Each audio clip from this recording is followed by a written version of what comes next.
Ya guys, buat kalian yang saat ini sedang menonton ya dan sudah menggunakan material lantai kayu di rumah kalian, perawatan lantai kayu itu tidak serumit itu. Yang saya akan bahas di video kali ini adalah perawatan untuk lantai kayu jenis laminate, vinyl, dan juga SPC. Untuk lantai kayu solid itu nanti akan kita bahas sendiri cara perawatannya, bagaimana cara menggunakannya, perawatannya, sampai apa yang boleh dan tidak boleh dilakukan. Di video kali ini ya, jika kalian saat ini sudah menggunakan ketiga jenis material vinyl, laminate, atau juga dengan SPC, salah satunya aja, kalau kalian saat ini sudah menggunakan itu di rumah kalian, lalu bingung cara mengatasinya bagaimana, perawatannya bagaimana, lalu ada masalah-masalah serupa itu, cara ngilanginnya bagaimana, dan segala macamnya. Nah, inilah yang akan saya bahas secara detail, mana yang boleh dan tidak boleh dilakukan saat kalian menggunakan material jenis lantai kayu.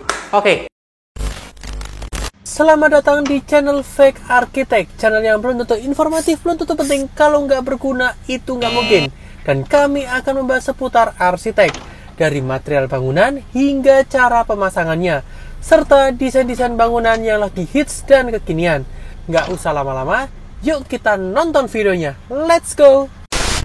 Sekarang saya mau jelasin sedikit singkat-singkat saja dari perbedaan materialnya, terus pemasangannya, sampai apa yang boleh dan tidak boleh. Jadi biar kalian tuh dapat ilmunya tuh lengkap, jangkep, penuh gitu lah ya. Untuk sekarang yang pertama ya, saya langsung bahas dari material vinyl. Lalu berikutnya, karena laminate ini rame, banyak yang masang, ada banyak brand, ada yang bagus, ada yang sampah lah ya, karena barangnya nggak bener, bisa kemakan rep semua. Nah, ada satu-satunya brand yang memang tahan rayap, yaitu produk dari U-Floor, karena dia ada garansi rayapnya. Ya aneh juga sih, kayu kok nggak bisa dimakan rayap ya, cuman U-Floor yang bisa bikin ya.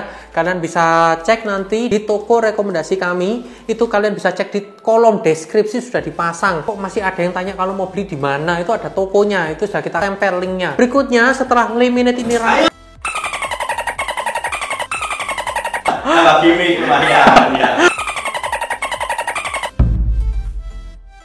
saking banyaknya laminate ini dulu banyak dipakai sama orang, lalu mereka ini nggak ngerti cara perawatan yang baik dan benar, dan ada beberapa spek kena rayap sama yang enggak, tapi karena minim edukasi, akhirnya orang selalu menganggap bahwa laminate itu gampang kemakan sama rayap, lebih baik jangan menggunakan laminate. Nah, akhirnya muncul nih statement seperti itu di masyarakat. Tapi yaitu beruntungnya ada beberapa toko yang berani tetap menjalankan produk laminate dan mengedukasi customer, produk laminate yang paling baik adalah produk ini, itu yang ada garansi rayapnya, sehingga itu yang membuat produk laminate dari produk U-Floor itu bisa bertahan hingga hari ini. Tapi karena banyak yang kemakan rayap, lalu nggak ngerti cara perawatan yang baik dan benar, ada yang yaudah pakai lantai kayu terus kebanjiran, terus masalah, akhirnya lapuk dan lain sebagainya. Akhirnya apa? Orang lebih menjauhi untuk wis gak usah pakai lantai kayu, laminate lah, barangnya tuh rusakan, gampang lembab, terus pasangnya juga salah, banyak yang naik-naik begitu. Nah, karena mereka tuh minim pengetahuan dan juga minim edukasi. Karena material laminate itu dia sifatnya memuai, karena kayu sama. Kalau kalian punya pintu kayu sekarang, umur berapa tahun, itu pasti namanya pintu kayu itu akan geret-geret ke bagian lantai keramiknya atau lantai bawaannya. Kenapa? Ya karena memang sifat kayu itu memuai gitu loh.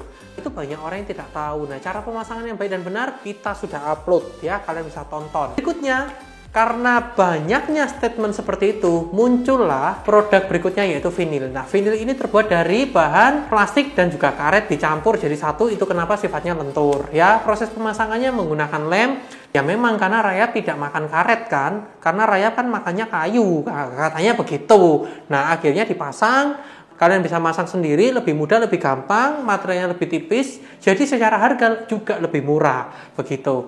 Nah, setelah itu muncul nih, yang paling terbaru, itu vinyl click. Nah, vinyl click itu tidak bisa berimbang, karena harganya terlalu tinggi dan terlalu mahal. Nah, akhirnya muncul nih, produk terbaru yaitu SPC. Nah, SPC ini banyak sekali kategorinya, banyak sekali juga macam-macamnya. Ada yang di ketebalan 3,5 sampai 7 mili, juga ada yang tanpa foam, dan juga sudah dapat sama foamnya. Itu penjelasan singkat tentang ketiga material ini ya. Sekarang proses pemasangannya pun sama seperti biasa, kalian bisa tonton langsung di YouTube-nya Fake Architect, kita sudah kasih. Ini cara pasang laminate, cara pasang vinyl, dan juga cara pasang SPC. Proses pemasangannya pun macam-macam, ada yang susunan bata, susunan tangga, ada juga yang bisa dipasang herringbone. Untuk per hari ini itu juga bisa kalian pilih material itu. Sekarang kita fokus nih, cara perawatannya bagaimana, termasuk apa yang boleh dan tidak boleh. Penjelasan sudah, sekarang saya mau bahas tentang cara perawatan. Untuk cara perawatan sebenarnya gampang sekali ya. 3 material ini, mau yang dari kayu, serbuk batu, serbuk plastik, karet, dan lain sebagainya, itu sama semua. Lantai kayu ini hadir, lantai kayu ini dibuat, dicetak, dikirim, dan dipasang di rumah kalian, itu untuk mempermudah, bukan mempersulit kalian. Kalau masih ada yang bilang bahwa nanti perawatannya sulit, itu salah besar ya. Perawatannya gampang, sangat mudah, yaitu dengan sapu. Ya pastilah rumah kalian harus disapu.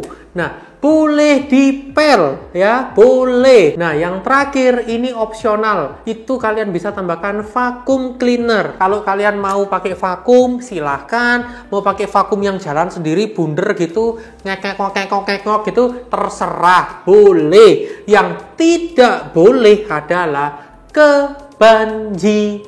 Dan semua material ini itu diperuntukkan area indoor, bukan area outdoor, termasuk juga dengan SPC. Kalau masih ada yang ngeyel, masih ada yang tanya, masih ada yang memaksakan masang SPC di lantai outdoor, pasti masalah ya, pasti catat itu. Tidak boleh tidak dicatat ya. Boleh dipel, boleh, asalkan ngepelnya itu yang bener. Kita nggak sekali 2 kali nih nemuin kendalanya begini, ngepelnya itu air 1 ember disiram, biar baru dipel. Sebaiknya dan sepantasnya, jadi ya dipel. Kalau kalian punya alat pel mop, ya udah dipel, dikucek dulu, baru dikeringin ya sedikit. Nah, itu ketemunya mamel tuh nyemek ya, atau jemek-jemek gitulah ya. Nah, itu baru dipel. Nah, jangan dilempar air jebret, disiram gitu baru dipel. Itu sama aja dengan kebanjiran. Karena apa sih? Karena proses pemasangan lantai-lantai ini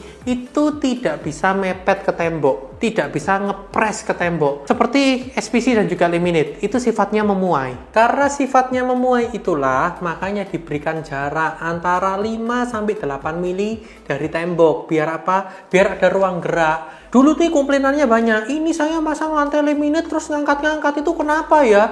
Jangan pakai ini karena itu nanti naik-naik, gelembung-gelembung naik ke atas, diinjak kempes-kempes begini terus balik lagi. Ya iya, karena masangnya tuh dari awal mepet. Nah, karena nggak ada ruangan untuk dia memuai, ya wajar kalau dia lantainya tuh naik. Termasuk juga dengan SPC. Karena tidak bisa mepet ke tembok, kalau disiram air atau kebanjiran, air ini memang nggak akan turun dari atasnya ini, tidak akan turun ke bawah. Dia tuh akan masuk dari samping, itu yang banyak orang nggak tahu. Karena kebanjiran, airnya masuk dari samping, masuk ke bawah. Ya udah, gimana ngeringinnya kalau nggak dibongkar, dipasang ulang? Ngeringinnya kan harus dibongkar, dikeringin dulu baru dipasang ulang lah. Kalau kayak gitu gimana? Kayu direndam, SPC begini ada air di bagian bawah, vinil begini dilem ya kan, lalu ada air. Nah, lama-lama itu nanti gampang lepas karena lem sama air itu nggak bisa menyatu. Akhirnya lebih cepat lepas, jadi lemnya itu nggak lengket begitu. Tidak boleh dilakukan adalah tidak boleh kebanjiran. Catat itu yang pertama. Ya, perawatan gampang, yang nggak boleh adalah tidak boleh kebanjiran. Lalu ada kasus nih berikutnya. Sebentar. Mana tadi nih? Fake Architect tuh pernah nih konten itu bakar-bakar ini kayak gini-gini. Nih, bakar. Ambil. Nih, saya diemin nih. Aman kan? Aman nih. Aman ya? Nih, aman. Nih, laminate, bakar. Nih. Aman. Aman ya? Aman. Nih, SPC. Nih. Aman. Ya, yang bikin aman dari api itu apa sih? Yang bikin aman itu adalah berlayernya. Berlayer itu bentuknya itu transparan, kasat mata kita nggak bisa tahu, nggak bisa lihat ya. Yang jelas ya udah ini motifnya. Tapi kalian harus sadar betul bahwa ini ada melamin di atasnya, ada lapisan lagi yang disebut dengan berlayer, warnanya transparan. Itu fungsinya untuk menahan api, menahan noda. Jadi kalau misalnya kata kalian ada noda yang sulit dibersihkan, itu bisa mau pakai aseton, mau pakai thinner, mau pakai bensin, itu nggak akan merusak motifnya karena ada pelindungnya overlayer itu tadi. Overlayer itu juga fungsinya untuk memberikan tekstur. Kalau dikasih flat semua, ya licin. Nah, makanya dikasih sedikit tekstur, gerut-gerut tipis-tipis begitu. Nah, vinyl tuh ada yang teksturnya tuh wah luar biasa, naik turun, gerut-gerutnya tuh parah. Akhirnya apa? Sulit dibersihin. Nah, kayak gitu-gitu. Nah, terus gimana ya? Kalian bisa pilih yang teksturnya atau embossnya tuh ya yang biasa-biasa wae, ojo terlalu tebel, jangan terlalu naik turun, gerinjel gitulah ya, karena akan PR. Contoh, ketetesan noda cat, pas kena bagian tekstur, itu putih-putih, dibersihin, bersih, itu yang bersih yang atasnya, begitu masuk ke bagian yang cekung ke dalam begini, itu mesti disikat, bukan berarti nggak bisa hilang, bisa, tapi kan ya PR. Kenapa? Kalian bisa memilih tekstur yang biasa-biasa aja, yang embossnya emboss standar, jadi nggak perlu ribet-ribet kalau ada perawatan, kalau ada ketumpahan cat, ketetesan noda, itu gampang bisa dihilangin. Nah, kita pun juga sempat bikin beberapa video, sebenarnya seperti saus, seperti kecap, seperti kopi. Untuk semua material ini itu aman. Yang tidak boleh itu apa? Yang tidak boleh adalah kalian menggunakan barang-barang yang sifatnya itu, cairannya itu sifatnya mengikis lantai, seperti HCl, atau buat pembersih kamar mandi yang warnanya biru-biru itu, ya Porstek lah ya, Harpic, nah itu nggak boleh. Kurang lebih ya semacam itu tuh jauhkan. Nah, sebenarnya nggak apa-apa, tapi jangan sampai didiamkan, karena kalau didiamkan, sifatnya cairan itu panas. Barang-barang seperti ini kalau didiamkan terlalu lama, dia bisa akan membentuk plek, dan dia akan ada macam-macam ya. Ada yang dekorat papernya tuh gelembung, ada juga yang langsung pecah, ada yang namanya berubah warna. Nah, itu banyak sekali kasusnya. Seperti biasa, nggak usah nge-like, nggak usah nge-share, nggak usah subscribe channel ini kalau memang video kita ini nggak penting dan nggak berguna sama sekali buat kalian semua. Bye-bye.